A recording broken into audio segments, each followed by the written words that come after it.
1991 ఇద్దరు పర్సన్స్ ఒక మౌంటైన్ పై నడుచుకుంటూ వెళ్తున్నారు. అయితే సడన్గా వాళ్ళకి ఒక డెడ్ బాడీ కనిపించింది. ఆ డెడ్ బాడీ సగం మంచులో కూరుకుపోయి మరో సగం మాత్రమే బయటికి కనిపిస్తుంది. సో ఎవరో ఒక పర్సన్ ట్రెక్కింగ్ చేయడానికి వచ్చి పడిపోయి ఉంటాడు. సో ఆ టైంలో ఎవరి హెల్ప్ లేకపోవడం వల్ల చనిపోయి ఉంటాడు. అయితే ఆ ఇద్దరు పర్సన్స్ కూడా ఆ డెడ్ బాడీని బయటకు తీసి పోలీస్ వారికి ఇన్ఫార్మ్ చేస్తారు.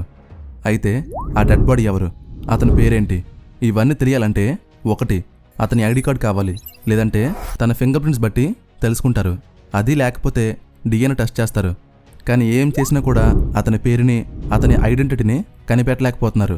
ఎందుకంటే అతని డిఎన్ఏపై కానీ ఫింగర్ ప్రింట్స్పై కానీ ఎలాంటి రికార్డ్స్ వాళ్ళ సిస్టమ్స్లో సేవ్ అయ్యలేవు. అయితే అప్పుడే ఒక పర్సన్ అతని డ్రెస్ని చూసి ఇలా అంటాడు, ఇతని డ్రెస్ చూస్తుంటే ఇప్పటి కాలం నాటి డ్రెస్లా కనిపించట్లేదు, ఇది బాగా పురాతన కాలం నాటి డ్రెస్లా కనిపిస్తుంది. సో దీన్ని మనం ఇంకా బాగా స్టడీ చేస్తే కానీ ఇది సాల్వ్ కాదు. వెంటనే ఈ బాడీని ఒక టీంకి అప్పగించాలి. సో వాళ్ళే దీన్ని సాల్వ్ చేయగలరు అని చెప్పి ఈ బాడీని ఒక టీంకి అప్పగించారు.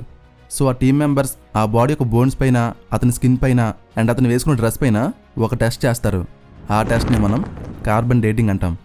అయితే కార్బన్ డేటింగ్ టెస్ట్ చేసిన తర్వాత ఈ బాడీ ఇప్పుడు కాదు, ఈ బాడీ 3300 BCE కాలం నాటిది అని డిసైడ్ చేశారు. అంటే ఇంచుమించు 5300 ఇయర్స్ బ్యాక్ది. ఇది కేవలం కల్పితంగా క్రియేట్ చేసిన కథ కాదు, ఇది రియల్గా జరిగిన ఒక ఇన్సిడెంట్.